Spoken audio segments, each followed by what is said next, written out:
Est-ce que Gérard Perrier Industrie est une opportunité d'investissement pertinente au cours actuel? C'est ce qu'on va regarder ensemble dans cette vidéo. Abonnez-vous à la chaîne et activez la cloche si ce n'est pas déjà fait. On commence tout de suite avec le cours du spécialiste de, on va dire, l'électricité et des projets électriques au sens large. On est sur un cours de l'action qui est passé de 26 à 85 € en 10 ans. Donc un tranquille fois 3,5, ce qui est sympathique. La publication a été bien reçue dernièrement.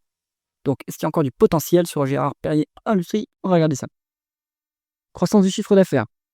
Alors, on n'a pas encore la publication à juin 2025. Bon, ce qu'on peut noter en tout cas, c'est qu'en médiane, on est sur 8,3% de croissance, ce qui est un bon fond de croissance. 5,1%. Attention que ça décélère un petit peu à la décembre 2024, donc on va voir ce que ça donne sur juin 2025. Mais ça, c'est pas encourageant. Dérivée seconde négative, hein, donc malheureusement, on est sur une décélération de l'activité. Alors qu'on est plutôt sur une tendance séculaire, hein. L'électrification de l'économie, c'est une tendance de très long terme, hein, avec tout ce qui va être data center, le nucléaire, etc. La transition énergétique. Donc, je pense que Gérard Perrier est quand même bien positionné sur ce secteur-là et sur cette tendance. Ça doit être plutôt un ralentissement à court terme. Après, je ne suis pas un spécialiste de la valeur, il faut regarder ce que dit le management à ce sujet. On a fait 59 millions d'acquisitions en 10 ans. Bon, c'est pas énorme, hein, c'est une petite part on va dire, c'est un sixième de la market cap, donc c'est pas une énorme part des actifs de la boîte, hein, les écarts d'acquisition, etc. Donc c'est voilà, un mix de croissance organique et externe, mais je pense qu'il y a quand même beaucoup plus de croissance organique que de croissance externe. Donc encourageant en tout cas, on est toujours en croissance, même si ça décélère un petit peu. Au niveau des taux de marge, bon, mais du coup, on subit un peu la décroissance, hein. Le taux de marge brut, alors il est très élevé en revanche. Bon, en médiane, 76%. Actuellement, on est à 73. Ça a un petit peu décéléré. Bon, peut-être on a dû baisser les prix, on n'a pas pu augmenter les. Ou alors on a eu une augmentation des coûts, faut regarder. Mais bon, c'est pas le plongeon non plus. Pareil pour le taux de marge d'EBITDA, ça reste sous contrôle, même si c'est en légère baisse sur 10 ans, et le taux de marge net, c'est la même chose.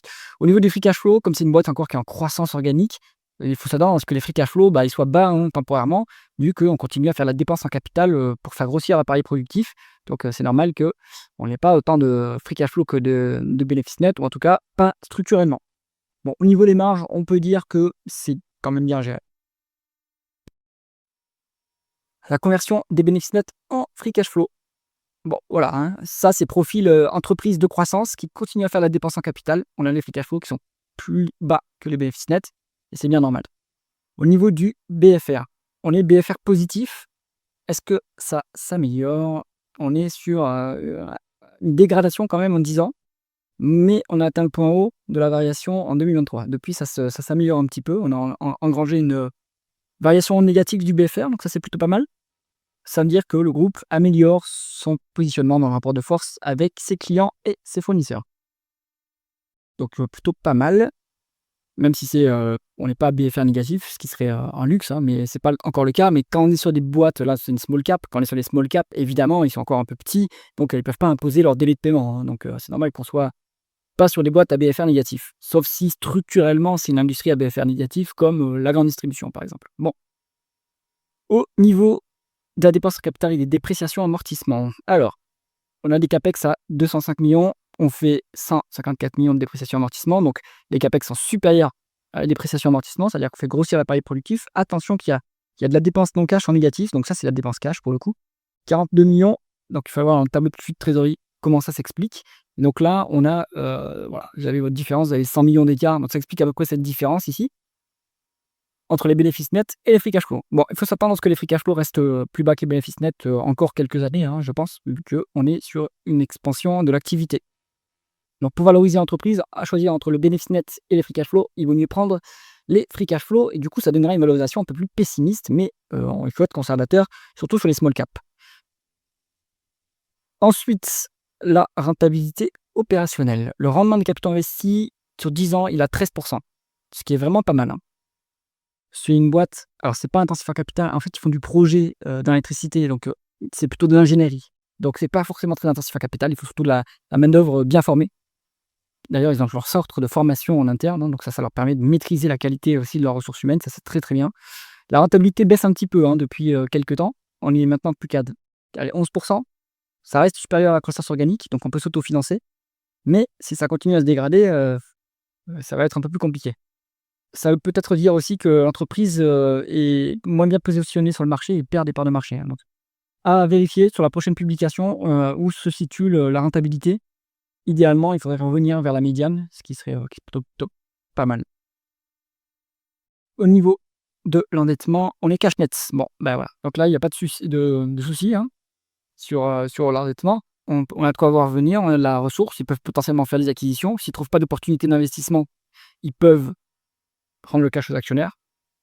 Je pense à la fois que faudrait regarder le modèle d'affaires de cette entreprise. Comme c'est de l'ingénierie, souvent, c'est, des modèles où ce sont les clients qui versent des acomptes et après on exécute le projet. Donc le cash qu'on a en trésorerie, en réalité, il appartient pas à l'entreprise. L'entreprise doit le débourser pour réaliser les projets. Mais en attendant, on peut placer le cash et avoir des intérêts. Donc depuis 2022, ça s'accélère avec les hausses de taux d'intérêt. Maintenant, ça va un peu plus ralentir, hein, puisque les taux monétaires, ils sont maintenant autour de 2 vu que le taux de la Banque centrale européenne est à ce niveau-là. Ça va un peu ralentir. Bon, pendant quelques années, on a profité des taux d'intérêt plus élevés, ce qui est venu améliorer un peu le résultat financier. Bon. Au niveau de la rémunération de l'actionnaire, on est sur 21 millions, allez 22 millions de free cash flow, un dividende de 9 millions de versé. C'est raisonnable. On est à moins de 50 de payout ratio par rapport au free cash flow. Ce dividende, il augmente assez régulièrement, mais de manière assez mesurée, hein, donc c'est plutôt sécurisé. Ça nous donne un rendement qui est pas extraordinaire, hein, autour de voilà, 2,5%. Il n'y a pas vraiment de rachat d'actions. Donc là, c'est plutôt la rémunération de l'actionnaire, ça passe par le dividende du 2,5%, c'est pas mal pour une société de croissance, hein, et surtout que c'est bien sécurisé, qu'il y a du potentiel pour continuer à augmenter ce dividende. Donc, ils rendent du cash aux actionnaires tout en continuant à investir assez intelligemment dans l'expansion de l'activité. Donc ça, c'est plutôt pas mal en termes d'allocation du capital. La valorisation, maintenant. Alors, on est cash net et on va prendre les free cash flow.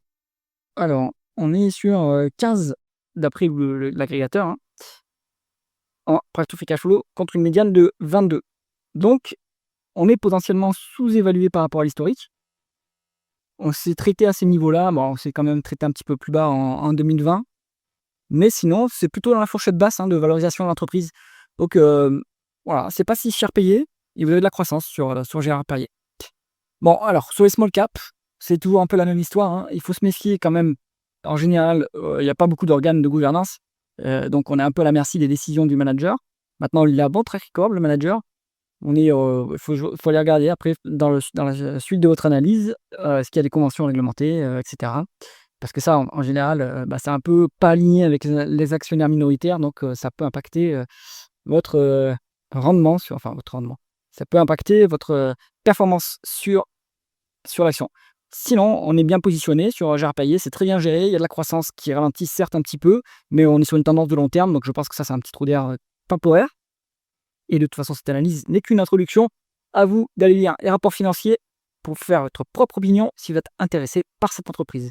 J'espère que cette vidéo vous a plu. Si c'est le cas, mettez un pouce vers le haut et pensez à vous abonner à la chaîne. À bientôt!